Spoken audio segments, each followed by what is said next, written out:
जी नमस्कार साथियों, good morning प्यारे दोस्तों। आज की जो हमारी क्लास है उसमें टॉपिक चल रहा था वर्ती और पक्ष। वर्ती और पक्ष आपको ये ध्यान रखना है। वैसे बहुत सारे एग्ज़ाम हैं जहां ये क्वेश्चंस पूछा जा रहा है। ऑनलाइन एग्ज़ाम जितने भी हो रहे हैं उसमें हिंदी का ये टॉपिक शामिल है। और दूसरी चीज़ प्यारे दोस्तों ये ध्यान रखना है कि इसके अंदर जो क्वेश्चंस हैं वो अर्थ के आधार पर वाक्य के जो 8 भेद हैं सेम वो टॉपिक सीधे वर्ती से जुड़ा हुआ है। अगर आप अर्थ के आधार पर वाक्य के 8 भेद समझ चुके हो, क्योंकि मैं वाक्य वाला टॉपिक पहले कंप्लीट करा चुका हूँ, तो आप वर्ती को भी बहुत अच्छी तरीके से क्लियरिटी के साथ समझ सकते हो। तो पिछली क्लास में वर्ती के हमने कुछ क्वेश्चंस प्रैक्टिस भी किए और उसके पूरे कॉन्सेप्ट को समझा। हमने पक्ष शुरू कर दिया था, लेकिन पक्ष को आज दोबारा से फिर शुरू कर रहे हैं और फिर उसके क्वेश्चंस भी प्रैक्टिस करेंगे। पक्ष वाला जो टॉपिक है सीधे सीधे वो काल से जुड़ा हुआ है और क्रिया से जुड़ा हुआ है। तो ये आपको ध्यान रखना है। ये जानबूझ के टॉपिक इसलिए पूछे जाते हैं क्योंकि वाक्य, क्रिया और काल, इन तीनों टॉपिक की नॉलेज वर्ती और पक्ष से हो जाती है। इसलिए जब जब काल, क्रिया और वाक्य से क्वेश्चन नहीं होगा तब तक वर्ती और पक्ष से क्वेश्चंस आपके सिलेबस में होगा। दूसरा, आज सिलेबस पे चर्चा करेंगे कि क्या क्या टॉपिक आपके इसमें हो गए हैं और क्या क्या इसमें बचे हुए हैं, क्योंकि हमारा जो सिलेबस है वो मैक्सिमम सिलेबस हमारा कंप्लीट हो चुका है। तो दूसरी चीज़ आपको ये ध्यान रखना, उसमें से जो भी 1-2 टॉपिक हैं जो आप पढ़ना चाहते हो, ठीक है, क्योंकि बाकी आप लोग जो है अलग अलग फील्ड के लोग जो जुड़े हैं, ठीक है, जो अलग अलग एरिया जो डिपार्टमेंट के एग्ज़ाम देना चाहते हैं, अलग अलग जो एग्ज़ाम बॉडी के थ्रू जो एग्ज़ाम होते हैं उसमें जो एग्ज़ाम देना चाहते हैं, उसमें भी प्यारे बच्चों जितने भी टॉपिक है वो सारे टॉपिक हमारे यहाँ सीक्वेंस में आए। तो आज उस पर भी चर्चा करेंगे कि कौन से बैच में कौन कौन से टॉपिक हो चुके हैं। क्लियर? चलो जी, हाँ, वो एक बार वो काम मेरा है, ठीक है, तो हाँ वो काम मेरा है, वो हम बता देंगे, ठीक है। इसमें देखो प्यारे दोस्तों, यहाँ पे पक्ष क्या है। यहाँ पे हर कार्य किसी काल अवधि के बीच होता है। तो जब वो काल अवधि की बात कह रहा है ना, तो इसको थोड़ा सा गौर कीजिए। क्या है? हर कार्य किसी न किसी काल अवधि के बीच होता है जो आरंभ से लेकर अंत तक फैला हुआ होता है। इस अवधि में क्रिया के घटित होने के विभिन्न पहलू, इस अवधि में क्रिया के घटित होने के विभिन्न पहलू, प्रक्रियाओं को देखना पक्ष कहलाता है। किसके? प्रक्रियाओं या विभिन्न पहलुओं को देखना, क्रिया के घटित होने के विभिन्न पहलुओं की प्रक्रिया को देखना। ध्यान रखना है, किसी अवधि में या अवधि में क्रिया के घटित होने के विभिन्न पहलुओं और प्रक्रियाओं को देखना पक्ष कहलाता है। दूसरे शब्दों में, क्रिया के जिस रूप से क्रिया के होने की प्रक्रियागत अवस्था का बोध होता है उसे क्रिया का पक्ष कहते हैं। उसे क्या कहते हैं? उसे क्रिया का पक्ष कहते हैं। तो यहाँ आपको ध्यान रखना है कि क्रिया के जिस रूप से क्रिया के होने की प्रक्रियागत अवस्था का बोध हो, अर्थात क्रिया वास्तव में किस कंडीशन में हो रही है, क्रिया की जो स्थिति है जिससे हमें पता चलता है वो क्या कहलाता है प्यारे बच्चों? क्रिया के होने न होने की स्थिति का बोध कराने वाला काल कहलाता है। लेकिन जो क्रिया हो रही है तो क्रिया के होने का तरीका क्या है, उसकी शैली क्या है, उसका ढंग क्या है, उसकी प्रक्रिया क्या है, उसे हम कहते हैं प्यारे दोस्तों, आपको ये ध्यान रखना है, पक्ष। दोनों को समझो एक साथ। काल कहते हैं क्रिया के होने न होने की स्थिति का ज्ञान कराने वाला। तो जहाँ क्रिया के होने न होने की स्थिति का ज्ञान होता है उसे कहते हैं काल। और पक्ष और काल में यही अंतर है कि क्रिया के वो जारी रहने, न होने, या प्यारे दोस्तों कितने समय पहले होने की जो प्रक्रिया है, जो उसका ढंग है, उसकी जो शैली है, जिससे हमें उसकी सूचना मिलती है कि वास्तव में कार्य किस रूप में हो रहा है, किस तरीके से हो रहा है, उसको हम क्रिया का पक्ष कहते हैं। क्या कहते हैं? क्रिया का पक्ष। तो यहाँ उसी के बारे में प्यारे दोस्तों हम पढ़ रहे हैं। यहाँ पे इसके जो भेदों की जब बात आती है कि ये वास्तव में कितने प्रकार के होते हैं, तो इसका जो पहला भेद है वो है प्यारे दोस्तों आपका आरंभ द्योतक पक्ष। तो आरंभ द्योतक, इसको क्या कहा गया? इसी को प्यारे दोस्तों हम ऐसे भी लिखेंगे, आरंभ द्योतक। द्योतक मतलब होता है ज्ञान कराने वाला, बोध कराने वाला। इसमें दे आधा है और इसको हम इस रूप में भी लिख सकते हैं, इस वाले शब्द को इस रूप में भी लिख सकते हैं, क्योंकि ये संयुक्त व्यंजन है और संयुक्त व्यंजन में पहले वाला व्यंजन आधा होता है और बाद वाला होता है पूरा। इसीलिए क्रिया, ठीक है, आरंभ द्योतक कहेंगे यानी कि क्रिया के आरंभ होने की सूचना हमें जहाँ से मिलती है। क्रिया के आरंभ होने की सूचना मिलती है। आरंभ द्योतक मतलब क्या होगा? क्रिया के आरंभ होने की सूचना मिलती है। क्रिया का काल वर्तमान भूत कुछ भी हो सकता है। ये जरूरी नहीं है कि वो वर्तमान के हमें ज्ञान कराएगा, ये भी जरूरी नहीं है कि वो भूतकाल या भविष्यत काल का ही ज्ञान कराएगा। केवल हमें क्रिया के आरंभ होने, चाहे वो वर्तमान में हो, भूत में हो या भविष्य में हो, तो जहाँ भी क्रिया के आरंभ होने की हमें सूचना मिलती है तो उसको हम क्या कहते हैं? आरंभ द्योतक पक्ष कहते हैं। उसको क्या कहेंगे प्यारे दोस्तों? आरंभ द्योतक पक्ष कहेंगे। इसके सेंटेंस आपके सामने हैं, उन सेंटेंस के आधार पे आप चीज़ों को देखो। बच्चा बोलने लगा, तो जब बोलने लगा तो क्रिया आरंभ हो गई, तो इसलिए आरंभ द्योतक कहलाया। धूप निकलने लगी थी, तो ये आपको ध्यान रखना है। बोलने लगा है तो ये वर्तमान काल था, ये क्या है? भूतकाल है। इसमें यहाँ हमें वर्तमान और भूत देखना ही नहीं होता। हालांकि जो वो सेंटेंस में वर्तमान और भूत के आधार पे भी क्वेश्चन पूछेगा कि बताइए ये सेंटेंस किसका है, वर्तमान का, भूत या भविष्य का। वर्तमान का है तो वर्तमान के कौन से वेद का है? भूतकाल के 6 वेदों में से कौन से वेद का है? इसके बाद भविष्य काल के जो वेद है 3, उनमें से कौन से वेद का है? लड़का पुस्तक पढ़ने लगा, तो यहाँ पढ़ने लगा कार्य को आरंभ। मरीज चलने लगा, तो ये चलने लगा, पढ़ने लगा, ठीक है। धूप निकलने लगी और लड़का अर्थात बच्चा बोलने लगा। इन सब से हमें पता चलता है, चारों सेंटेंस से, कि यहाँ क्रिया के आरंभ होने की सूचना है। यहाँ क्रिया का आरंभ होना पाया जाता है, और जहाँ क्रिया का आरंभ होना पाया जाता है तो वो क्या कहलाएगा अपने आप में? ठीक है, आरंभ द्योतक पक्ष कहलाएगा क्रिया का। इसके बाद दूसरा सात्यता। सात्यता मतलब होता है निरंतर। सात्यता का मतलब होता है कंटिन्यू, लगातार। ठीक है, जहाँ पे हमें क्रिया के लगातार होने की सूचना मिलती है। क्रिया के निरंतर रूप से चलते रहने का संकेत मिलता हो, क्रिया के निरंतर रूप से चलते रहने का संकेत मिलता हो, यह है निरंतरता, चाहे वर्तमान काल में हो या भूतकाल में हो। लड़का पुस्तक पढ़ रहा है, तो यहाँ पे आपको ध्यान रखना है, सात्यता का मतलब ही, जो सात्यता होती है प्यारे दोस्तों, इसका मतलब होता है निरंतरता। इसके लिए हम किस शब्द का प्रयोग करते हैं? निरंतरता। और इसी का प्रयोग किस लिए करते हैं? लगातार। लगातार। और इसी का प्रयोग हम किस लिए प्रयोग करते हैं? सतत। ये चारों एक ही चीज़ में प्रयोग होते हैं। और ये जो बताएंगे हमें, आपको ये ध्यान रखना है, जहाँ रहा, रही और रहे होंगे, इनके साथ है, हो, हूँ है, तो वो वर्तमान काल होगा। था, थे, थी आ गया तो वो भूतकाल होगा। तो आपको ये ध्यान रखना है, बिना रहा, रही इसके हम सात्यता का पता लगा ही नहीं सकते। अर्थात निरंतरता, लगातार और सतत का जो हम प्रयोग करते हैं वो करते हैं इस रहा के आधार पे। यहाँ पे इस रहा, इसमें भी इस रहा, रहे, रहे और रही। जब भी सेंटेंस में रहा, रही, रहे दिखाई दे, आंखें बंद, जो क्रिया का पक्ष होगा उस पक्ष को कहेंगे सात्यता बोधक पक्ष। कौन सा पक्ष कहेंगे? सात्यता बोधक पक्ष कहेंगे। ये आपको ध्यान रखना है। लड़का पुस्तक पढ़ रहा है, वहाँ पे क्या था? पिछले वाले में कार्य के आरंभ होने का पता चल रहा था, तो वहाँ जब कार्य आरंभ होगा तो क्या प्रयोग करेंगे? लगा, लगी, लगे। तो इसमें क्रिया का जो रूप बनता है, तो इसमें क्रिया का रूप कौन सा बनेगा? इसमें क्रिया का रूप बनेगा लगा, लगी और लगे। जहाँ लगा, लगी, लगे दिखाई दे तो क्रिया का आरंभ, और क्रिया का आरंभ है तो आरंभ द्योतक है। जहाँ रहा, रही, रहे का प्रयोग हो तो वहाँ क्रिया में निरंतरता है। क्रिया के जारी रहने, क्रिया में निरंतरता अर्थात अपूर्णता। हम ये भी कह सकते हैं जहाँ क्रिया पूरी नहीं हुई हो अर्थात अपूर्ण हो, क्योंकि अपूर्णता को भी हम जो प्रयोग करते हैं, अपूर्णता के लिए भी निरंतरता कब रहेगी? क्रिया जब वो पूरी नहीं होगी। क्रिया पूरी रहेगी, होगी तो रुक जाएगी, कंप्लीट होगी। लेकिन जब वो पूरी नहीं होगी तो इसका मतलब क्या कहलाई? वो अपूर्ण कहलाई। तो क्रिया की अपूर्णता के लिए भी हम रहा, रही का प्रयोग करते हैं। सतत, लगातार, निरंतरता और सात्यता के लिए भी रहा, रही का प्रयोग करते हैं। अब उसमें हम था, थे, थी बाद में लगाए, या है, हो, हूँ।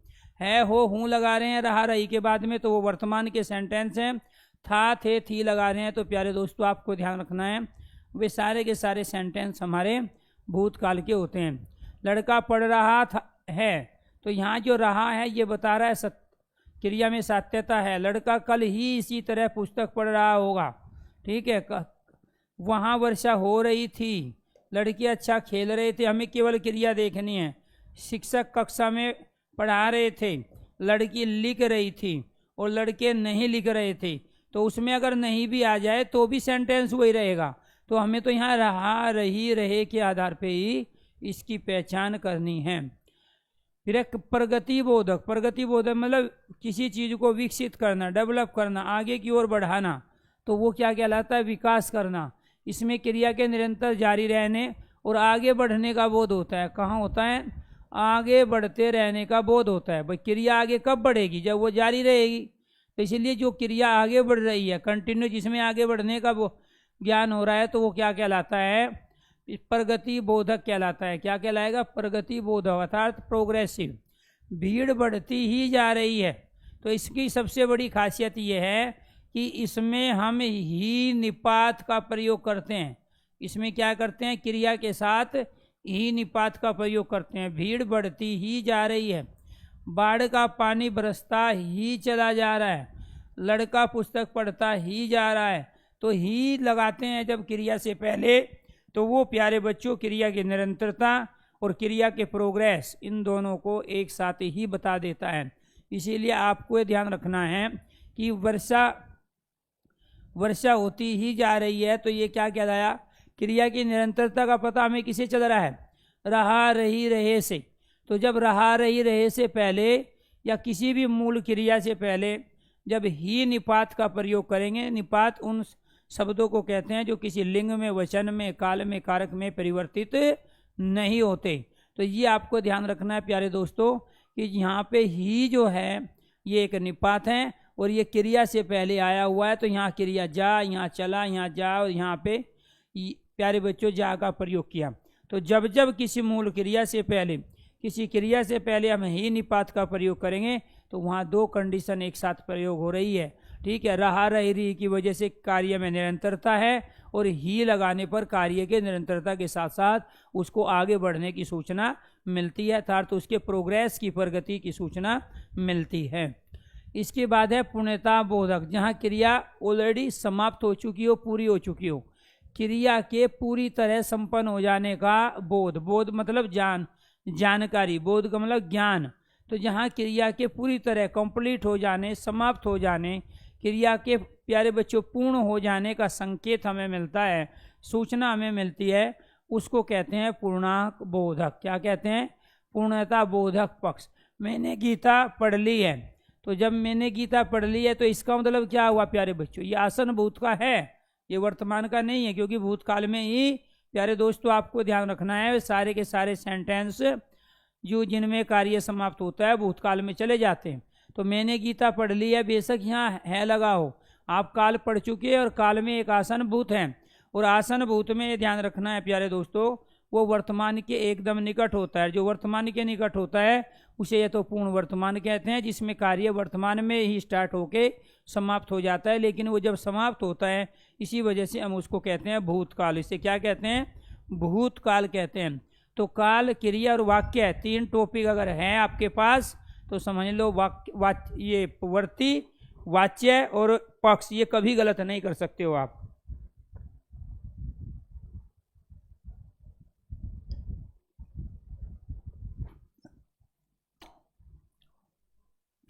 यूपी पैट बैच कब से आएगा? 11 तारीख से। 9 तारीख से रजिस्ट्रेशन होंगे। कल शाम को ही उसको थोड़ा सा डिजाइन किया गया है, कौन कौन टीचर पढ़ाएंगे। कैरियर बिल की जो बेहतरीन टीम है, सारे टीचर वो ही पढ़ाएंगे। उसमें रीजनिंग अरुण सर पढ़ा रहे हैं, मैथ पढ़ाएंगे आदित्य सर, हिंदी में पढ़ा रहा हूँ दोस्तों। इसके साथ साथ आपको ध्यान रखना DK Chaudhary sir political science, Abhishek sir history पढ़ा रहे हैं, ज्योग्राफी विवेक यादव सर पढ़ा रहे हैं, इंग्लिश अरुण गौतम सर पढ़ा रहे हैं। इसके साथ साथ जो करंट अफेयर है, इकोनॉमिक्स है, वो राशिद सर पढ़ा रहे हैं। तो कुछ बच्चे जो पूछ रहे हैं कि यूपी SSC पैट का बैच कब आएगा, तो 11 तारीख से उसमें क्लास स्टार्ट कर देंगे। आज 7 तारीख हो गई है, 9 तारीख से रजिस्ट्रेशन होगा।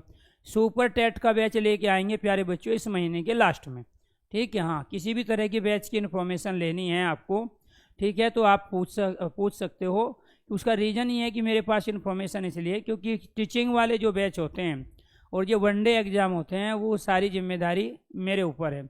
तो वो प्यारे बच्चों कौन टीचर वहाँ पे आप लोगों को उस बैच में पढ़ा रहा है, ठीक है, उसका ड्यूरेशन कितना होगा, वीडियो आपके पास कब तक जाएगी, उसका जो फॉर्मेट तैयार करते हैं, तो वो काम मेरा है। तो इसीलिए मैं इन्फॉर्मेशन दे पा रहा हूँ। बिल्कुल पक्की न्यूज़ है ये, तो पूछा मत करो, जब पूछ लिया है तो बता रहा हूँ, उस पर यकीन करो, ठीक है।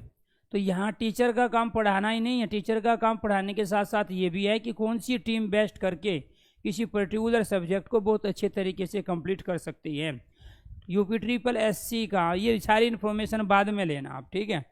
तो UP SSC का आपको ध्यान रखना है, जो पैट का एग्ज़ाम होता है उसका सिलेबस 3 महीने में होगा, ठीक है। तो इसकी कोर्स को कंप्लीट करने की ड्यूरेशन कितनी है, 3 महीने हैं।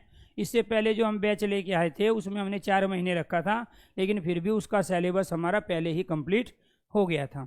तो वो तो हम ज़्यादा रखते थे, लेकिन अब की बार 3 महीने हैं तो 3 महीने भी सिलेबस पूरा होगा।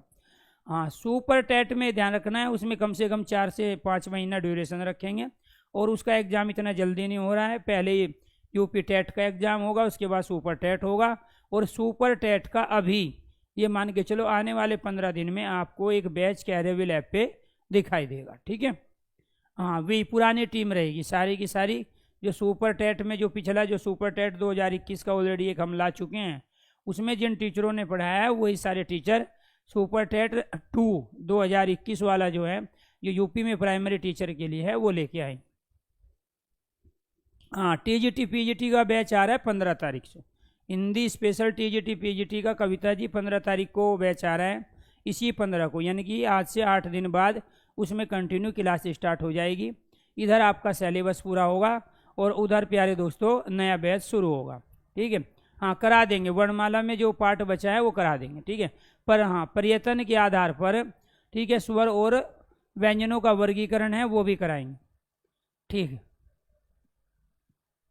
हाँ, वो सारा मेरा काम है। जो आपके बैच में दीपक जी जो नहीं हुए, मेरा बैच कंप्लीट कब होगा, जब मैं फ़ोन लेके हाथ में, मैं फ़ोन एक बार ही लेता हूँ पूरे बैच में हाथ में, या फ़ोन को देखता हूँ तो एक बार ही हो। कब, जब बैच कंप्लीट हो जाता है तो बताता हूँ, देखो आपके इसमें बैच में जो आपने लिया है ये वीडियो शो हो रही है, ये टॉपिक इस डेट में कराया गया, इतनी PDF है, इतनी क्लास हो चुकी है, ये आपका सिलेबस था।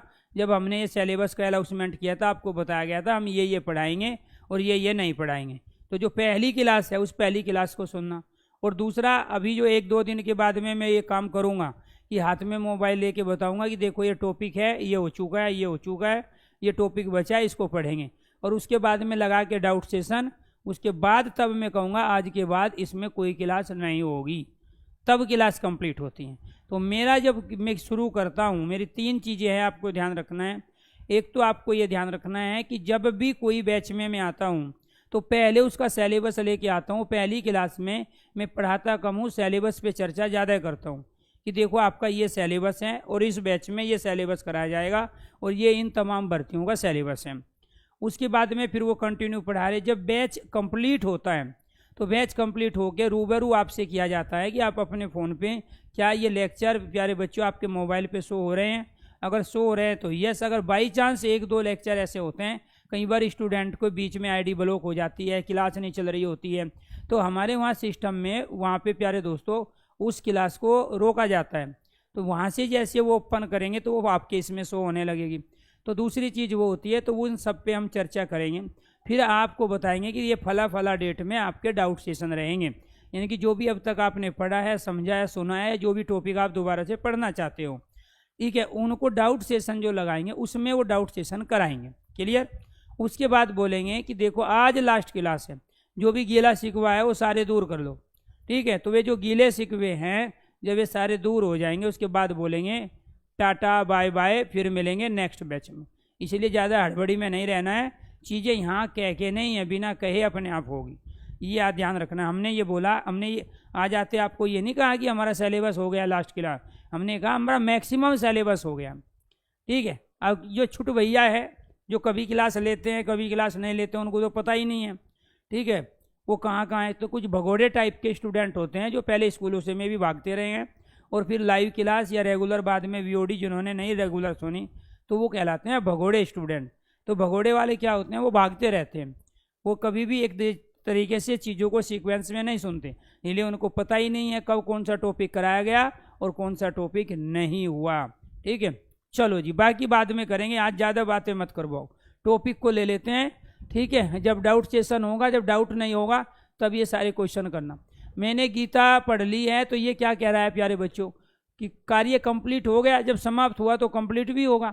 लड़की दौड़ चुकी थी, तो यहाँ पे प्यारे बच्चों जब था थे थी लगा देंगे तो वो तो कार्य अपने आप ही कंप्लीट। जिस सेंटेंस में था थे थी आया तो समझ लो चाहे वो चुका था चुकी थी आ जाए।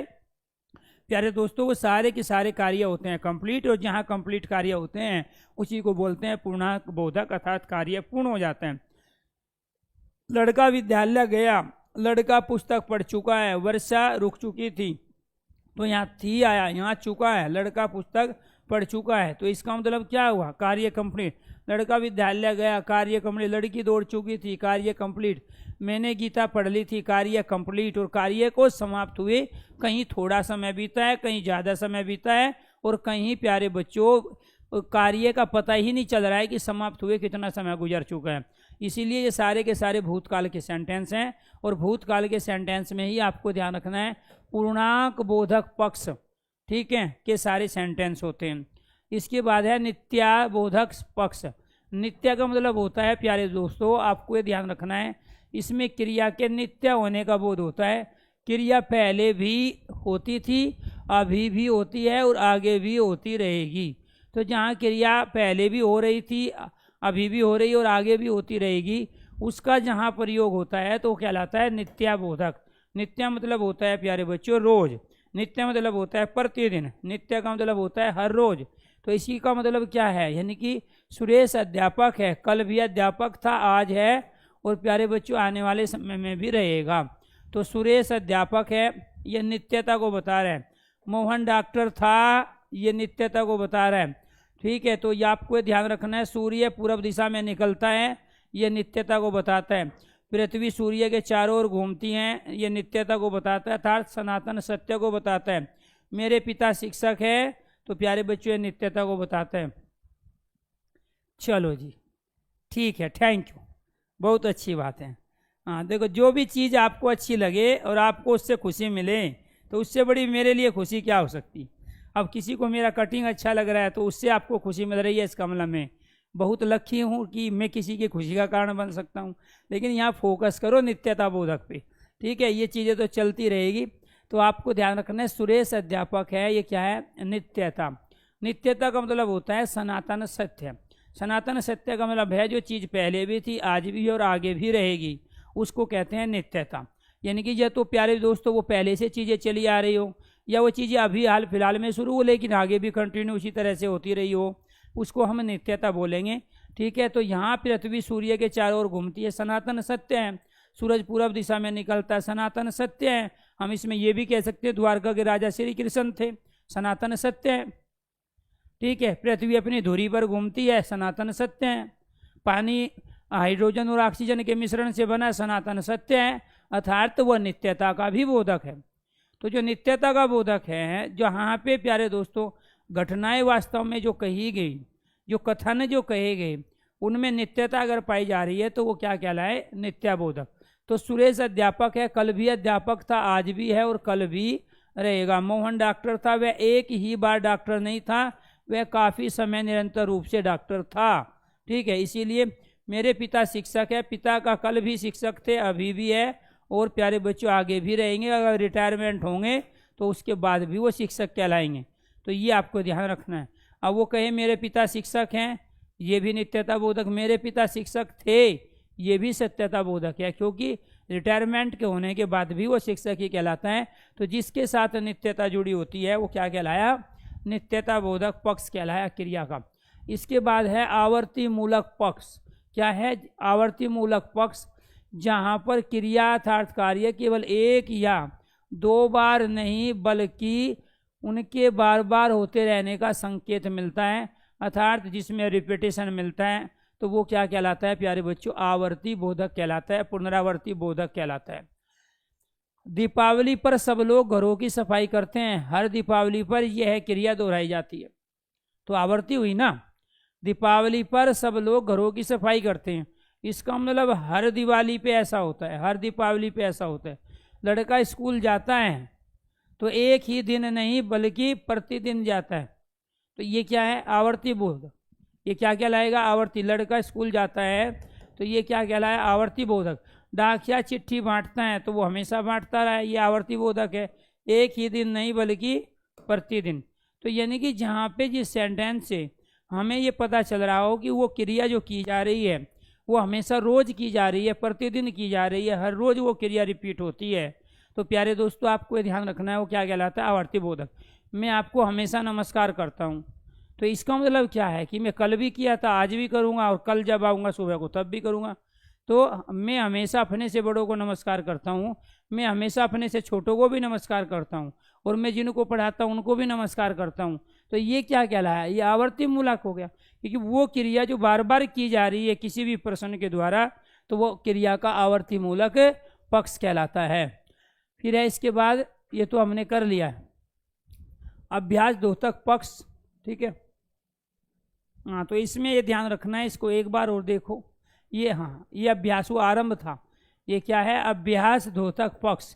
जब किसी विशेष क्रिया को विशेष प्रयत्न के साथ, विशेष क्रिया विशेष प्रयत्न, प्रयत्न मतलब प्रयास, प्रयास मतलब अभ्यास, ठीक है। तो किसी विशेष क्रिया को विशेष प्रयत्न के साथ नियमित रूप से किया जाता है, तो ये क्रिया सामान्य रूप से अलग हटकर होती है, उन्हें निश्चित समय अवधि पर बार बार किया जाता है।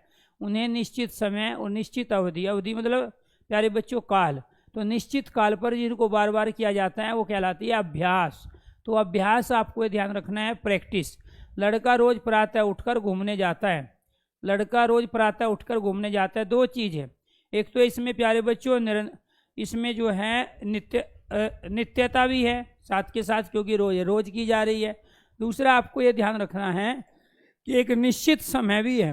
तो लड़का रोज प्रातः उठकर घूमने जाता है, तो एक तो रोज जा रहा है, तो रोज जा रहा है तो इसका मतलब क्या हुआ प्यारे बच्चों, वो आवर्ती भी हो रही है, एक ही कार्य की नित्यता भी है उसके अंदर, क्योंकि रोज किया जा रहा है। लेकिन समय देगा उसमें, प्रातः, यहाँ पे क्या है प्यारे दोस्तों, प्राय, ठीक है, प्रातः, यहाँ क्या है सुबह सुबह, यहाँ क्या है हर रविवार, यहाँ क्या है रोज, यहाँ पे क्या है रोज, यहाँ क्या है सुबह सुबह।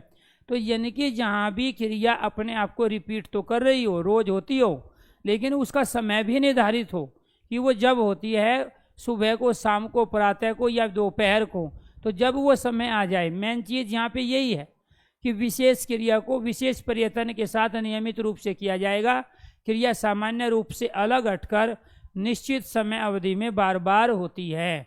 तो ये आपको ध्यान रखना है कि यहाँ बार बार के लिए तो रोज का प्रयोग किया गया, ठीक है, और यहाँ समय की अवधि को बताने के लिए प्रातः शब्द का प्रयोग किया।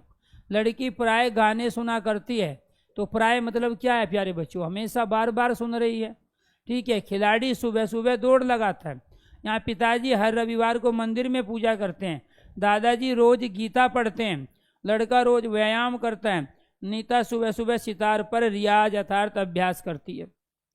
तो यहाँ क्या है, प्राय मतलब हमेशा, ये भी काल की सूचना दे रहा है।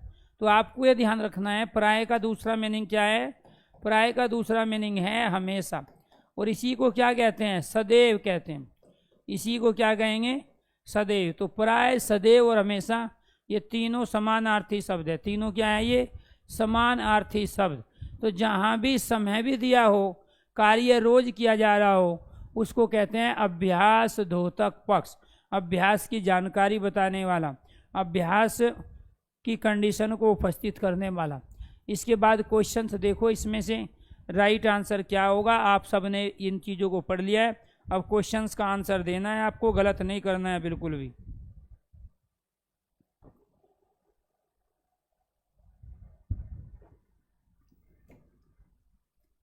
Very good. देखो, जब तक चीज़ों को सही ढंग से नहीं परखोगे तब तक काम नहीं बनेगा। हमने कहाँ से शुरू किया, ये देखो, पहला क्या था, आरंभ द्योतक पक्ष। आरंभ द्योतक में क्या था, लगा, लगी और लगे, कार्य का पता चलेगा ना आरंभ द्योतक में। आरंभ द्योतक का मतलब होगा जहाँ लगा लगी लगे दिया, वो कार्य के आरंभ होने का एक पॉइंट। ठीक है। दूसरा है सात्यता बोधक। सात्यता कहाँ होगी? जहाँ निरंतरता होगी। सात्यता क्या होगी? जो वहाँ पे दिया है, जब आरंभ कह रहा है तो इसका मतलब जहाँ कार्य के आरंभ होने, जारी रहने की सूचना मिल रही हो, स्टार्ट होने, प्रारंभ होने, शुरू होने का ज्ञान मिल रहा हो, तो वो क्या कहलाता है? वो आरंभ बोधक। कैसे पहचानेंगे? लगा लगी लगे से पहचानेंगे। ठीक है। इसके साथ सात्यता। सात्यता का मतलब क्या हुआ? निरंतरता। तो जहाँ निरंतरता है, लगातार है, सतत है, अर्थात रहा रही रहे का प्रयोग है, कार्य जहाँ अपूर्ण रहे वो सात्यता है।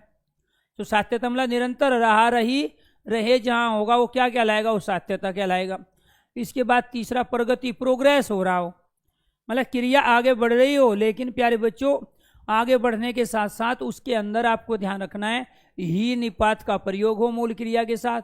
तो यहाँ प्रगति का पता किससे चलेगा? प्रगति का पता चलेगा ही, और ही के बाद में मूल क्रिया होगी। ही के बाद में मूल क्रिया होगी और फिर क्या लगा होगा? रहा रही और रहे का प्रयोग होगा, तो वो क्या बन जाएगी? क्रिया प्रगति बोधक क्रिया बनेगी। क्या बनेगी? ही निपात का प्रयोग मूल क्रिया और उसके बाद में रहा रही रहे। तो इसका मतलब क्या हुआ? इसका मतलब ये हुआ जो सत्याता बोधक की क्रिया है उस क्रिया से पहले ही लगा दोगे तो प्यारे दोस्तों वो प्रगति बोधक की क्रिया बन जाएगी। क्लियर हो गया? पूर्णात बोधक। पूर्णता बोधक किसे कहेंगे? जहाँ कार्य समाप्त हो चुका हो, तो क्रिया की समाप्ति संपन्न होने में तो वो क्या कहलाता है? भूतकाल के सेंटेंस। ठीक है। चुका है, चुकी थी, गया, गई, ये सब क्या कहलाते हैं? भूतकाल के सेंटेंस जिसमें कार्य पूर्ण हो चुका है वो क्या कहेंगे? पूर्णात बोधक कहलाएंगे। फिर है नित्यता। नित्यता का मतलब क्या होता है? जो रोज हो रही हो क्रिया, जो पहले भी थी और आज भी जो हो रही हो और आगे भी कंटिन्यू रहे, तो वो नित्यता। नित्यता मतलब डेली।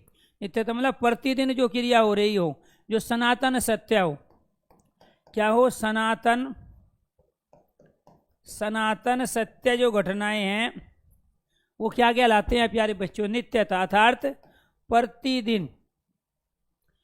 सनातन सत्यता। नित्य मतलब जो हर रोज घटना हो रही हो, जो पहले भी थी, आज भी और आगे भी रहेगी। आवर्ती, जो रिपीट हो रही हो। आवर्ती किसे कहते हैं? जो क्रिया बार बार हो रही हो, हमेशा करते आए हैं जिस क्रिया को। यानी कि दीपावली पर सब लोग घरों की सफाई करते हैं, तो वो काम हर दीपावली पे होता है। होली पर लोग गुलाल से खेलते हैं, रंगों से खेलते हैं, तो हर बार खेलते हैं।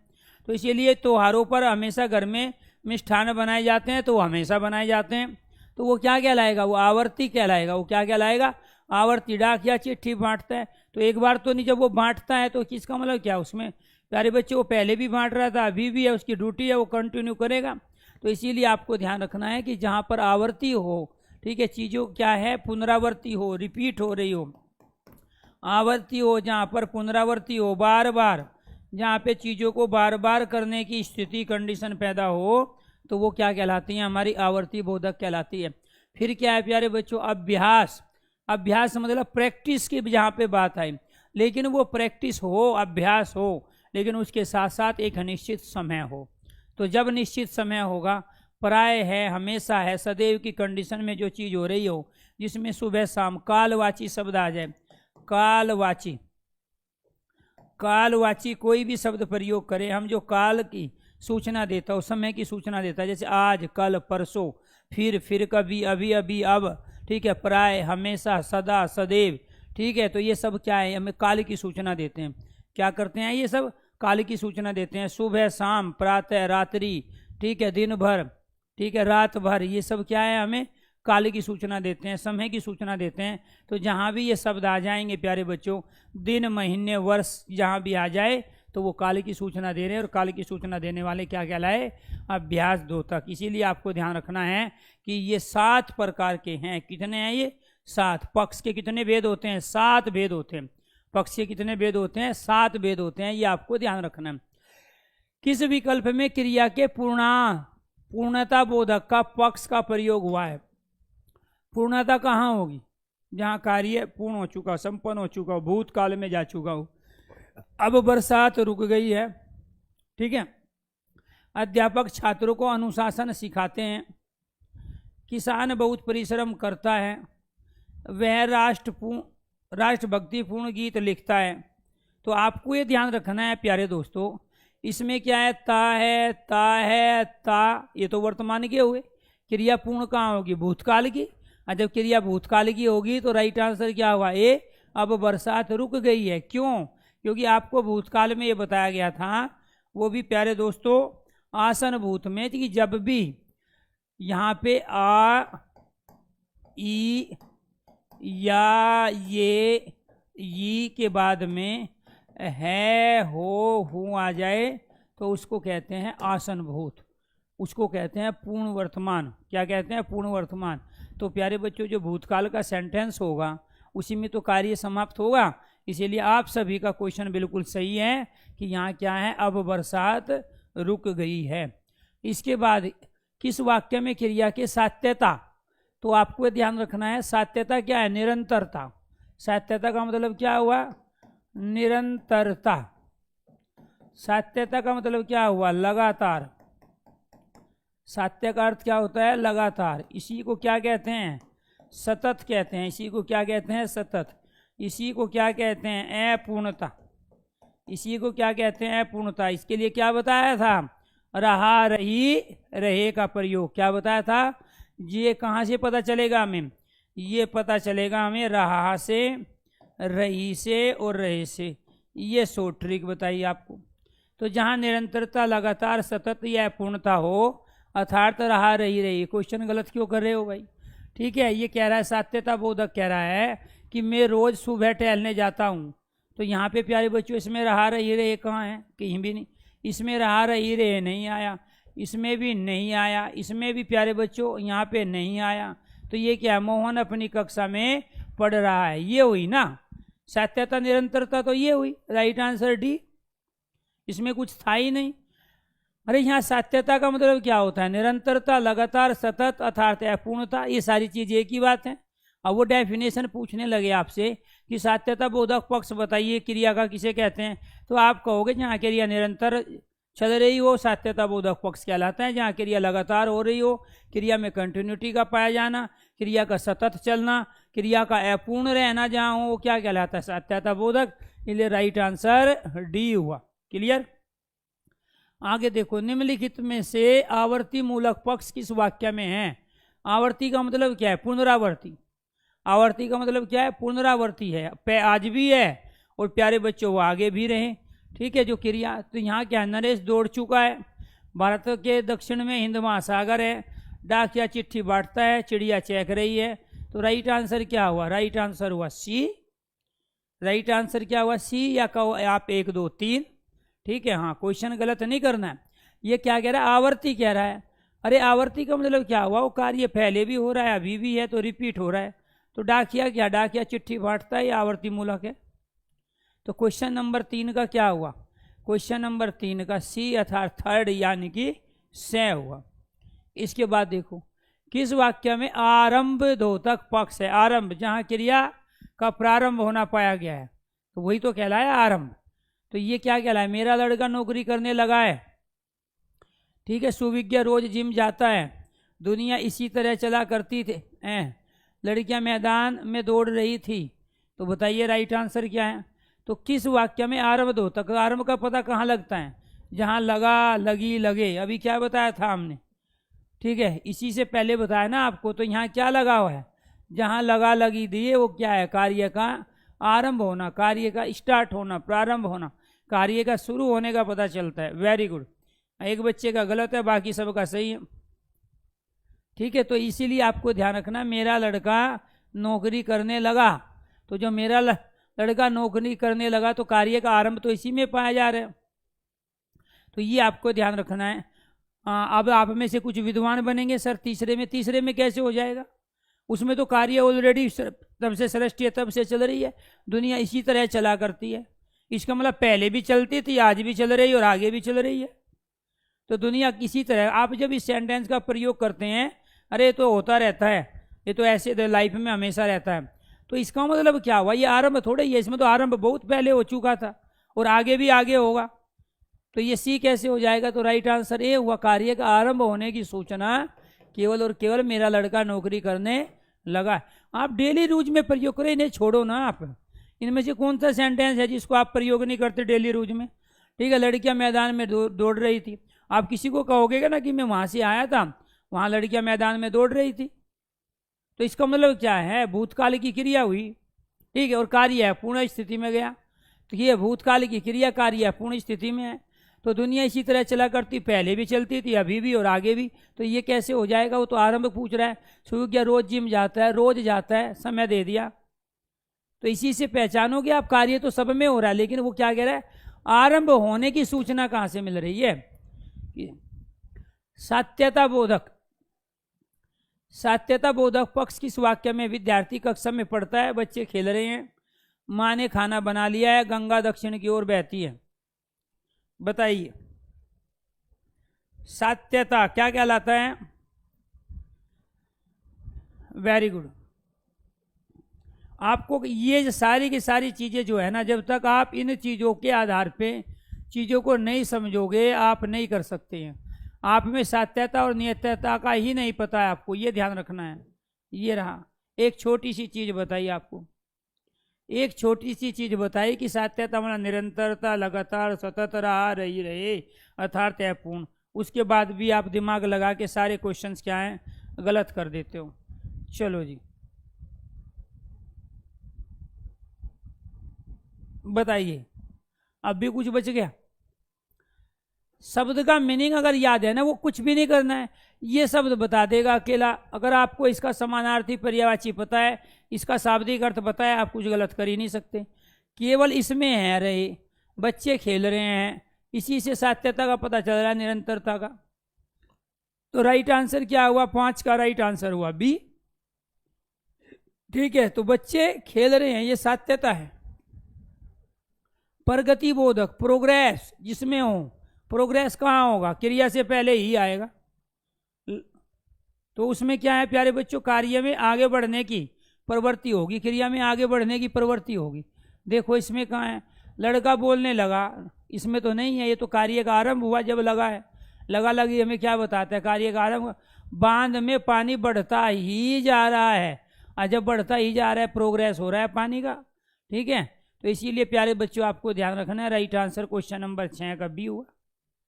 बताइए फटाफट, प्रगति बोधक कब होगा? प्रगति बोधक तब होगा जब ही पहले होगा, इसके बाद में मूल क्रिया होगी। क्या होगी? मूल क्रिया होगी, और इसके बाद में रहा, रही और रहे होंगे, तो उसको कहेंगे हम प्रगति बोधक, प्रोग्रेसिव सेंटेंस। क्या बोलेंगे उसको? प्रोग्रेसिव सेंटेंस बोलेंगे, प्रोग्रेसिव क्रिया बोलेंगे। क्लियर? ये आपको ध्यान रखना है।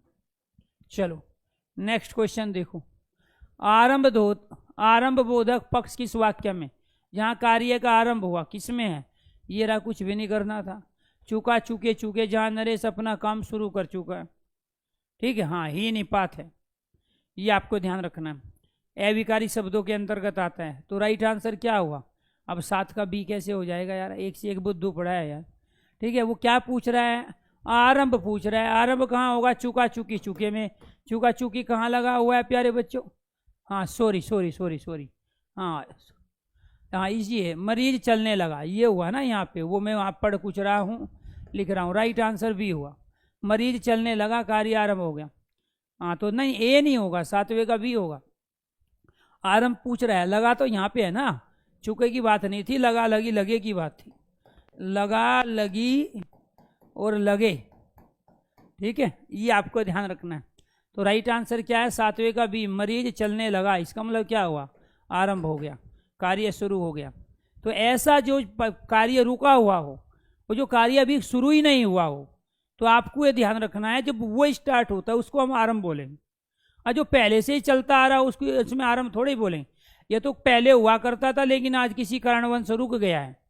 जैसे कोरोना काल आ गया तो प्यारे बच्चों क्या है, बहुत सारा काम रुक गया। अब जैसे लॉकडाउन खुलेगा तो वो क्या है, वो आरंभ बोधक कहलाएंगे सारे के सारे कंडीशन सेंटेंस। तो इसीलिए आपको ध्यान रखना है क्या है, मरीज चलने लगा है। तो मरीज को दिक्कत थी, बीमारी थी, चल नहीं पा रहा था, लेकिन अब क्या हुआ? कार्य आरंभ हुआ, क्रिया आरंभ हुई, इसीलिए आरंभ बोधक कहलाए। चिड़ियाएं चहक रही है, वाक्य में कौन सा पक्ष है? 4 ऑप्शन दे दिए, बताइए। ठीक है, सेंटेंस दे के आपको जो 7 वेद होते हैं पक्ष के, उसमें से 4 वेद आ गए। चिड़िया चहक रही है, सात्यता बोधक, क्या निरंतरता है कार्य में, पूर्णता बोधक, ठीक है, नित्यता बोधक या आवर्ती बोधक, बताइए क्या है। तो यहाँ किसका रहा रही रहेगा प्रयोग कहाँ होता है, सात्यता में, रहा रही और रहे, और इसमें क्या आ गया रही, तो क्या क्या लाया, राइट आंसर क्वेश्चन नंबर 8 का ये जी बिल्कुल सही, सभी का सही है। तो ये क्या कह रहा है, चिड़िया चहक रही थी, सात्यता, सात्यता मतलब निरंतरता, सात्यता का मतलब क्या है, लगातार, सतत। अपूर्ण, अपूर्ण को कौन बताती है, रहा रही रहे। क्वेश्चन नंबर 8 का राइट आंसर 1। क्रिया के पक्ष की दृष्टि से कौन सा सुमेलित नहीं है, बताइए। ये टॉपिक आपको अगर कर दिया तो इसका मतलब पक्ष समझ में आ गया। अगर आपको 1 या 2 भी पता है ना तो चारों मिलाने की जरूरत नहीं है, क्योंकि वहाँ तो आपको कम समय में क्वेश्चन सोल्व करने हैं। तो मरीज अब तो बोलने लगा, ये बताइए क्या है। एक तो क्या कह रहा है वो, अब तो बोलने लगा, ठीक है, ये आपको ध्यान रखना है, ठीक है। यहाँ घोड़ा तो दौड़ता ही जा रहा है, क्या है, घोड़ा तो दौड़ता ही जा रहा है। हाँ, नवीना सो चुकी है, विद्यार्थी स्कूल जाता है, तो बताइए कौन सा किसके साथ सुमेलित होगा, पूर्णता किसके अंदर है, आरंभ होना कहाँ पाया जा रहा है, ठीक है, इसके साथ प्यारे बच्चों आवर्ती किसके अंदर है। तो मरीज अब तो बोलने लगा, तो इसमें क्या आ गया, लगा, यहीं से ले लो। और जो लगा है तो वो क्या कहलाएगा, वो आरंभ कहलाएगा। ये तो इसकी तो कहानी खत्म। इसके बाद में क्या है प्यारे दोस्तों, इसमें रहा, कुछ भी तो नहीं करना था, इसमें क्या है, रहा, रहा रही रही का प्रयोग कहाँ होता है, दौड़ा, घोड़ा दौड़ता ही जा रहा है, तो ये क्या कहलाया प्यारे बच्चों, सात्यता, निरंतरता, रहा रही रही हो गया इसमें, ठीक है। तो अब क्या बच गया आपके 2, अब इनमें से एक पहचान लो, एक जो बच गया राइट आंसर वही होगा, ठीक है। इसके बाद क्या है, नवीना सो चुकी है, तो ये क्या है, एक तो पूर्णता है कार्य, ठीक है, और एक प्यारे बच्चों आवर्ती है, विद्यार्थी स्कूल जाता है, ये अपने आप में आवर्ती है क्योंकि वो रोज जाता है, वो प्रतिदिन जाता है, ये आवर्ती। और नवीना सो चुकी, ये क्या कहलाएगा, ये कहलाएगा पूर्णता, क्यों, कार्य पूरा हो चुका है। तो वो कह रहा है ना नवीनता सो चुकी, तो सो चुकी कार्य पूरा हुआ, इसलिए यहाँ मरीज अब तो बोलने लगा, तो लगना हमें बता रहा है, ये लगा कि कार्य आरंभ हुआ, और ये इसमें रहा रही हमें बताता है कि अभी कार्य निरंतरता चल रहा है, सात्यता है। यहाँ पे कार्य नवीनता सो चुकी है, कार्य पूरा हो चुका है, क्या है, कार्य पूरा हो चुका है, पूर्णता है, ठीक है। और इसमें विद्यार्थी स्कूल जाता है, ये क्या कहलाया प्यारे बच्चों, आवर्ती, ये क्या कहलाया, आवर्ती कहलाया, विद्यार्थी स्कूल जाता है, तो जब विद्यार्थी है वो स्कूल तो जाएगा, इसमें क्या है प्यारे बच्चों, रिपीटेशन है, पुनरावर्ती है, वो रोज जाता है, और जब रोज जाता है तो वो आवर्ती, क्लियर है। तो ये था आपका पक्ष वाला टॉपिक, क्या था, पक्ष वाला टॉपिक। अब आ जाओ आगे, दूसरा टॉपिक क्या है, दूसरा टॉपिक है गुण। हाँ, पहले शब्द शक्ति करा देते हैं, शब्द शक्ति।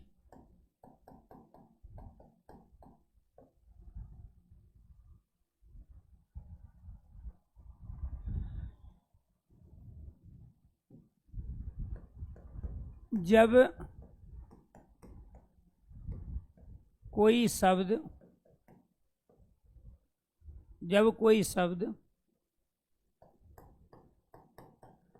अलग अलग परिस्थितियों में, अलग अलग परिस्थितियों में, प्रसंगों में, अलग अलग परिस्थितियों में, प्रसंगों में प्रयुक्त होता है, तो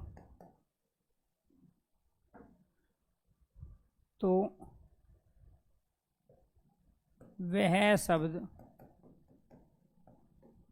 3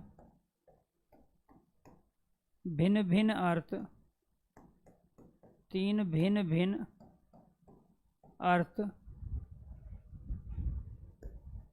देता है, जिसे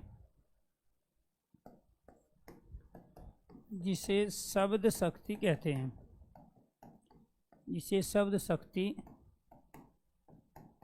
कहते हैं। दूसरा पॉइंट,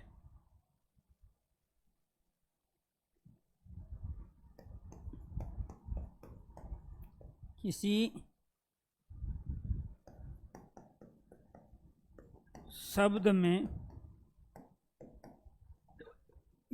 शब्द में अपना अर्थ भाव प्रकट करने की, किसी शब्द में अपना अर्थ व भाव प्रकट करने की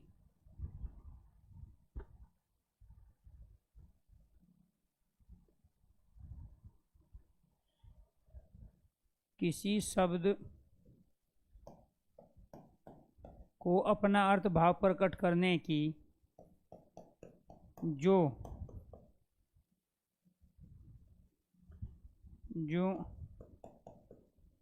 शक्ति होती है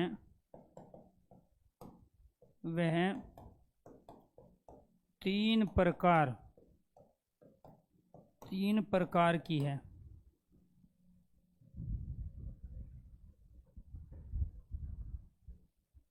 मैं ही करो इसको।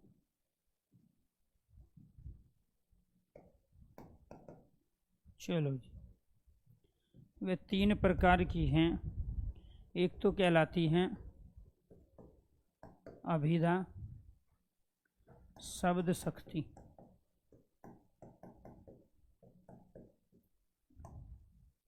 दूसरी लक्षणा, शब्द शक्ति। और तीसरी कहलाती है व्यंजना, शब्द शक्ति। इसका मतलब ये हुआ कि किसी भी शब्द को आपको ये ध्यान रखना है, जब हम प्रयोग करते हैं अलग अलग परिस्थिति में, अलग अलग माहौल में या अलग अलग प्रसंगों में, तो वो तीन प्रकार के अर्थ प्रकट करता है। उनमें से एक अर्थ कहलाता है अभिधा, जिसको हम सामान्य या अभिधार्थ अर्थ कहते हैं। दूसरा होता है लक्षणा, जिसको हम गुणार्थ अर्थ कहते हैं, वो गुण को प्रकट करता है। और तीसरा होता है व्यंजना, जिसको हम कमेंट अर्थ वाला बोलते हैं। यानी कि किसी भी शब्द के पास अपने अर्थ और भावों को प्रकट करने के तीन पावर होती है, और वो तीन पावर ही यहाँ शब्द शक्ति कहलाती है। तो एक शब्द के जो अनेक अर्थ होते हैं उसका रीजन यही है कि शब्द के पास तीन तरह की पावर है। तो मान के चलो मैं एक शब्द प्रयोग किया मैंने यहाँ पे, ठीक है। तो महाराणा प्रताप मेवाड़ के शेर थे। तो महाराणा प्रताप मेवाड़ के शेर थे, तो एक शेर का अर्थ प्यारे बच्चों जानवर होता है, पशु होता है, ठीक है। तो ये क्या हुआ, हमारा शेर का अर्थ जब हम जानवर पशु लेंगे तो वो क्या कहलाएगा, यहाँ अभिधा कहलाएगा। ये क्या कहलाएगा, ये अभिधा कहलाएगा। दूसरा प्यारे बच्चों, यहाँ शेर का अर्थ हमने क्या लिया, ताकतवर लिया, साहसी लिया, वो क्या कहलाएगा, वो लक्षणा कहलाएगा। वो क्या कहलाएगा प्यारे बच्चों, लक्षणा कहलाएगा।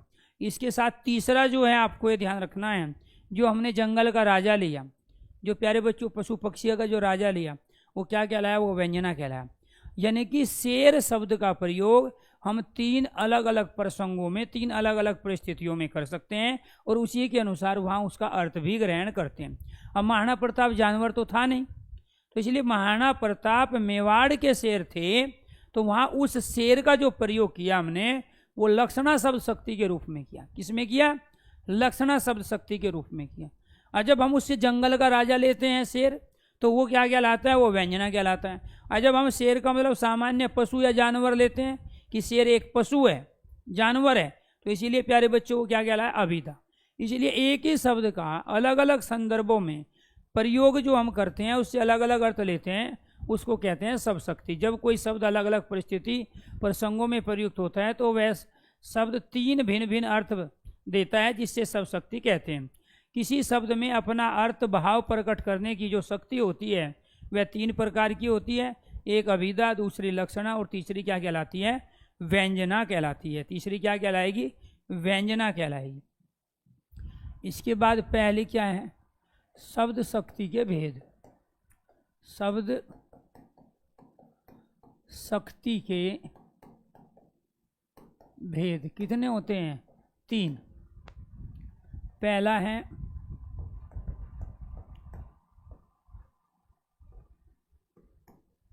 पहला क्या होगा, अभिधा शब्द शक्ति। अभिधा शब्द शक्ति कहाँ होगी,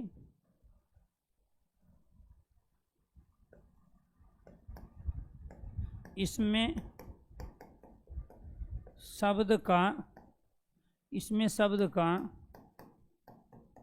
सामान्य अर्थ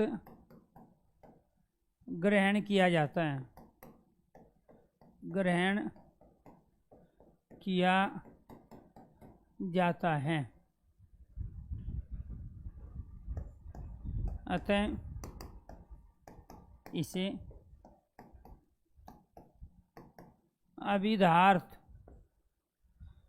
इसे अभिधार्थ कहते हैं। अभिधा का मतलब क्या हुआ, मतलब सामान्य अर्थ जहाँ ग्रहण करें। जैसे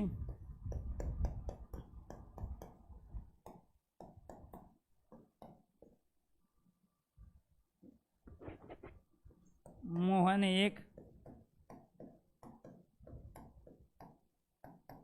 लड़का है, मोहन एक लड़का है,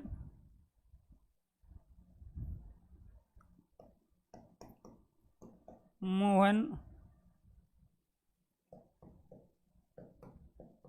गधा है।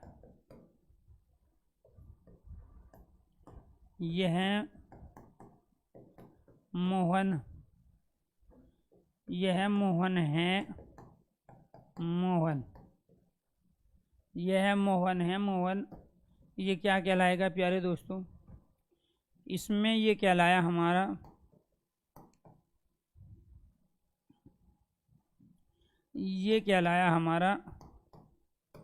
अभिधार्थ, ये कहलाया लक्षणार्थ, और ये कहलाया व्यंग्यार्थ। तो मैंने यहाँ क्या किया, इनमें अर्थ जोड़ दिया।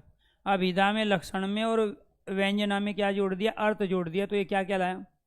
तो आपको ये ध्यान रखना है कि ये तो प्यारे बच्चों, जब मैं कह रहा हूँ कि मोहन एक लड़का है तो आपने सामान्य अर्थ लिया, ठीक है। मोहन गधा है तो यहाँ इस गधे का मतलब मोहन को प्यारे बच्चों पूंछ नहीं है, चार पैर भी नहीं है, और मोहन होची खोची भी नहीं करता गधे की तरह। तो यहाँ जब हम कह रहे हैं मोहन गधा है तो इसका मतलब मोहन मूर्ख है। तो यहाँ गधे का अर्थ क्या लिया हमने, मूर्ख लिया। गधे का अर्थ यहाँ जानवर नहीं लिया। तो मोहन गधा है, कहते हैं ना कि आप तो गधे हो, तो आप गधे नहीं हो सकते कभी। आप में गधे जैसे गुण हैं, गधे जैसे लक्षण हैं आप में। तो इसीलिए गधा क्या है, जब जैसे चलने को बोलेंगे ऐसे नहीं चलेगा। तो इसीलिए यहाँ मोहन गधा है जो हम प्रयोग कर रहे हैं वो मूर्ख के लिए कर रहे हैं, इसलिए हमने यहाँ गधे का लक्षण अर्थ लिया, गुण वाला अर्थ लिया, ठीक है। यह मोहन है मोहन, कम मत समझो इसको। तो वो क्या है प्यारे दोस्तों, जब मान के चलो कुछ काम हो गया, आप उसको हल्के में ले रहे थे और उसने आपको पटकनी दे दी, या बातों से या कैसे भी दे दी, तो थर्ड पर्सन जो आप लोगों के बीच में वो कह रहा है ये मोहन है मोहन, हल्के में मत लो, ठीक है। तो वो क्या कह रहा है, उसे मोहन है मोहन, इसका मतलब है कि वो 30 मार्क का है, ठीक है। उसके अंदर स्किल है, कौशल है, वो साधारण नहीं है।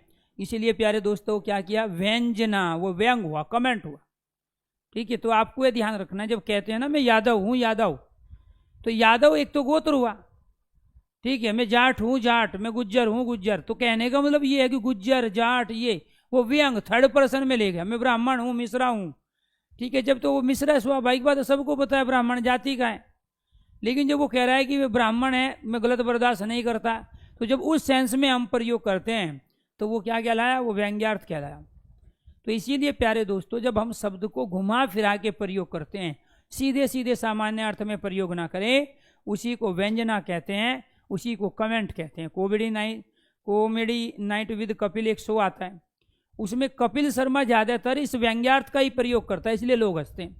वो सीधा अर्थ ना लेके उसका विशेष अर्थ लेता है, सीधा अर्थ ना लेके क्या करता है दोस्तों, विशेष अर्थ लेता है। ऐसे लक्षणा में आपको ध्यान रखना है, गुण वाला लक्षण वाला अर्थ लिया जाता है, अभिधा में सामान्य अर्थ लिया जाता है। तो यहाँ ध्यान रखना है, ये वाला जो सेंटेंस था ये किससे संबंधित था, अभिधा शब्द शक्ति से संबंधित था। इसके बाद दूसरा देखो, लक्षणा शब्द शक्ति कौन सा है? लक्षणा शब्द शक्ति कहाँ होती है लक्षणा शब्द शक्ति? इसमें शब्द का सामान्य अर्थ न लेकर अर्थात मुख्यार्थ ग्रहण न कर कर, सामान्य भी कह सकते हैं और मुख्यार्थ भी, सामान्य अर्थात मुख्यार्थ ग्रहण न करके लक्षणार्थ अर्थात गुण प्रकट करने वाला गुण या विशेषता प्रकट करने वाला विशेषता प्रकट करने वाला अर्थ ग्रहण किया जाता है। चूँकि ये टॉपिक आप पहली बार पढ़ रहे हो इसलिए आपको खुजली हो रही होगी ब्रेन में इसमें, ठीक है। और ये आते हैं, ये छोटे छोटे टॉपिक हैं। चलो करते हैं, कैसे करेंगे।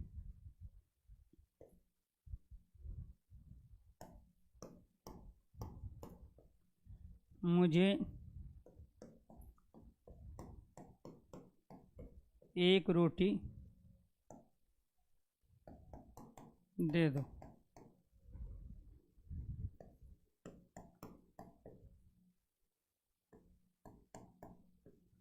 गरीबों की रोटी मत छीनो।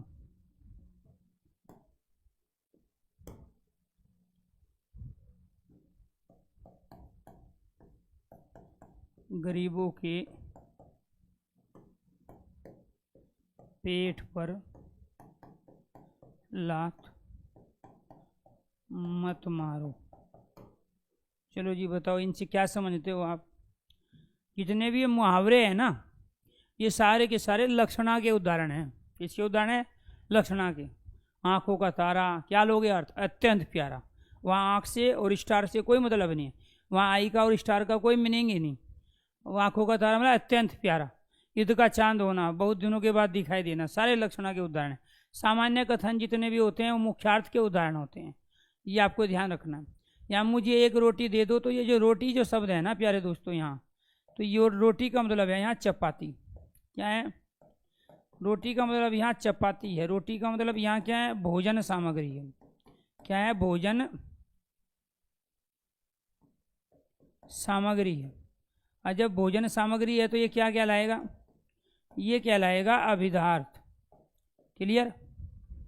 गरीबों की रोटी मत छीनो, यहाँ पे भी एक शब्द रोटी है, यहाँ पे भी रोटी शब्द है। यहाँ पेट पर लत मारो, पेट पर लात मत मारो। तो यहाँ जो रोटी है प्यारे बच्चों, यहाँ रोजगार है। ये क्या है? रोजगार है। ठीक है, तो ये क्या कहलाया यहाँ? ये मुख्यार्थ कहलाया। तो क्या कह रहा है? गरीबों की रोटी मत छीनो, अर्थात उनका रोजगार मत छीनो, उनका काम धंधा मत छीनो। ठीक है, तो यहाँ हमने रोटी शब्द किस में? काम धंधे और रोजगार में, आजीविका। तो यहाँ हमने आजीविका के रूप में प्रयोग किया। ठीक है, तो आपको ध्यान, गरीबों के पेट पर लात मत मारो। तो जानबूझ के गरीबों को प्यारे बच्चों हर तरह से विवश करना, मजबूर करना। तो यहाँ पे क्या है प्यारे बच्चों? गरीबों के पेट पर लात मत मारो, अर्थात उनके आप अत्याचार मत करो। अत्याचार, यहाँ पे क्या है? लात मत मारो। उसी रोटी का भी है। तो गरीबों के पेट पे, यहाँ पेट का मतलब प्यारे बच्चों आपका ये नहीं है, उधर नहीं है, इसमें है। तो यहाँ पेट पर लात मारने का मतलब है उन पे अत्याचार करना, उनका सब कुछ छीन लेना। केवल रोटी नहीं है, सब कुछ छीन लेना। तो वो क्या कहलाएगा प्यारे दोस्तों? आपको ध्यान रखना है, वो कहलाएगा व्यंग्यार्थ। वो क्या कहलाएगा? व्यंग्यार्थ कहलाएगा। अब दोबारा से एक बार और समझो इसको। अगर मैं कह रहा हूँ कि मेरा घर गंगा के निकट है, तो मेरा घर गंगा के निकट है तो वो क्या कहलाया, सामान्य अर्थ है, अभिधा है। और मैं कह रहा हूँ कि मेरा घर गंगा में है तो वो क्या कहलाया, मेरा घर गंगा में है, तो वो कहलाया लक्षणा। और मेरा घर गंगा से पवित्र है तो वो क्या कहलाया प्यारे बच्चों, व्यंग्यार्थ। तो आपको ये ध्यान रखना है, जब मैं कह रहा हूँ कि मेरा घर गंगा के तट पर है, मेरा घर गंगा के किनारे हैं, मेरा घर गंगा के आसपास है, तो इसका मतलब ये हुआ कि मैं जहाँ का रहने वाला हूँ वहाँ से गंगा गुजरती है और उस गंगा के आसपास मेरा घर है, सामान्य अर्थ हुआ। लेकिन जब ये कह रहा हूँ कि मेरा घर गंगा में है तो गंगा में घर किसी का हो नहीं सकता, गंगा की धारा में किसी का घर नहीं होगा, तो हम उसका अर्थ क्या लेंगे कि ये गंगा के इलाके का रहने वाला है। दूसरा आपको ये ध्यान रखना है प्यारे दोस्तों कि जब मैं कह रहा हूँ कि मेरा घर गंगा से पवित्र है, तो मेरा घर गंगा से पवित्र का मतलब है कि गंगा मेरे घर को स्पर्श करके, टच करके जा रही है, इसलिए क्योंकि गंगा का जल जहाँ जहाँ स्पर्श करता है उसको हम छिड़कते हैं तो वह स्थान पवित्र माना जाता है। तो जहाँ अशुद्धियाँ हो जाती है उसको शुद्ध करने के लिए क्या करते हैं, गंगा जल छिड़कते हैं। तो इसीलिए वो क्या कहलाया यहाँ पे, गरीबों के पेट पर लात मत मारो। सेम उसी कंडीशन में हम यहाँ पे प्रयोग करें कि मेरा घर गंगा से पवित्र है, वो भी व्यंग्यार्थी कहलाएगा। वो क्या कहलाएगा, व्यंग्यार्थ कहलाएगा। चलो इसके बाद समझो तीसरा उदाहरण, वो क्या है, व्यंग्यार्थ। यहाँ पे क्या होता है, जहाँ किसी शब्द का सीधा सामान्य व लक्षण वाला, सामान्य व लक्षण वाला अर्थ ग्रहण न करके, ग्रहण न करके वक्रोक्ति, वक्रोक्ति से अर्थ ग्रहण हो, ग्रहण हो, तो वो क्या कहलाया, वो व्यंजना कहलाया। जहाँ मुख्यार्थ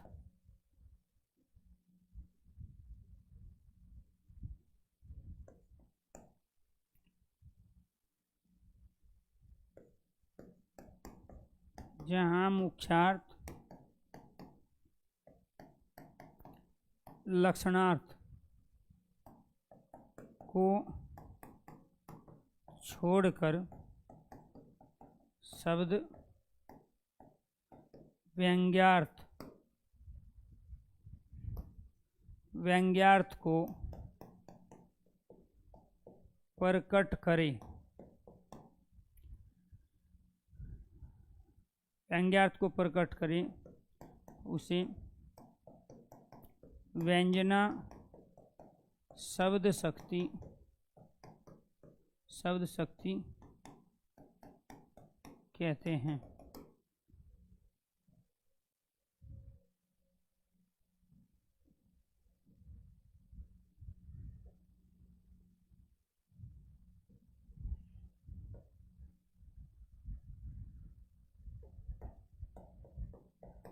व्यंजना शब्द शक्ति, ये हमारी तीसरी शब्द शक्ति है।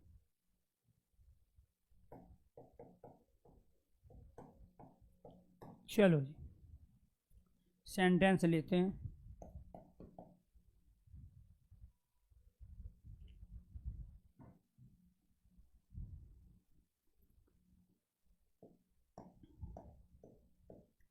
दीपक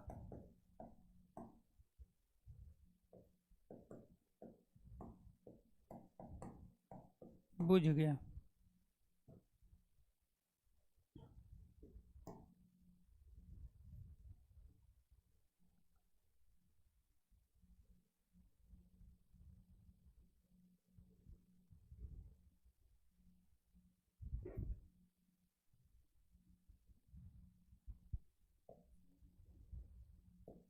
शाम, शाम हो गई है, शाम हो गई है।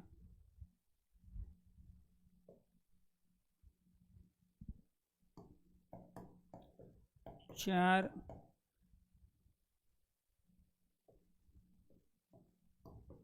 4 बज गए।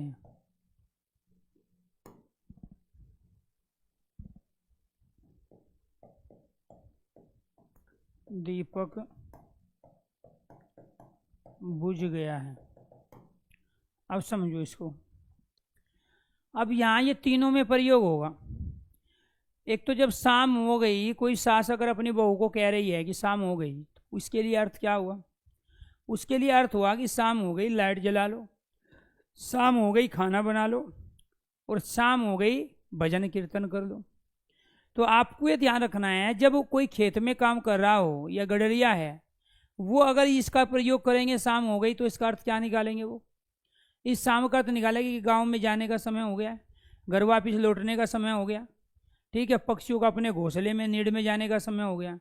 तो यानी कि इस शाम हो गई का प्रयोग हम 3 अलग अलग संदर्भों में करेंगे। तो जब हम इस शाम का मतलब प्यारे बच्चों रात्रि का पहला पैर मान लेते हैं, तो वो तो सामान्य अर्थ हुआ। और जब शाम हो गई कि अब काम कंप्लीट नहीं होगा, अब तो कल करेंगे, तो ये लक्षणा हुआ। और जब शाम हो गई का मतलब आप प्यारे बच्चों घर वापिस का मानते हो, भजन कीर्तन का मानते हो, दिया जलाने का मानते हो, और प्यारे बच्चों खाना बनाने का मानते हो, तो वो व्यंग्यार्थ कहलाया। 4 बज गए, कोई प्रिंसिपल अपने चपरासी को कह रहा है 4 बज गए, एक अर्थ तो हुआ छुट्टी कर दो, समय हो चुका है स्कूल की छुट्टी का। दूसरा 4 बज गए ऑफिस बंद कर दो, ठीक है, 4 बज गए मैं जा रहा हूँ। तो यानी कि जब हम इस 4 बजे का अर्थ विशेष संदर्भों में करेंगे, वक्रोक्ति के माध्यम से करेंगे, घुमा फिरा के नहीं करेंगे कि 4 बज गए छुट्टी करो, कि 4 बज गए मैं जा रहा हूँ, 4 बज गए ऑफिस बंद करो, 4 बज गए आप लेट हो गए।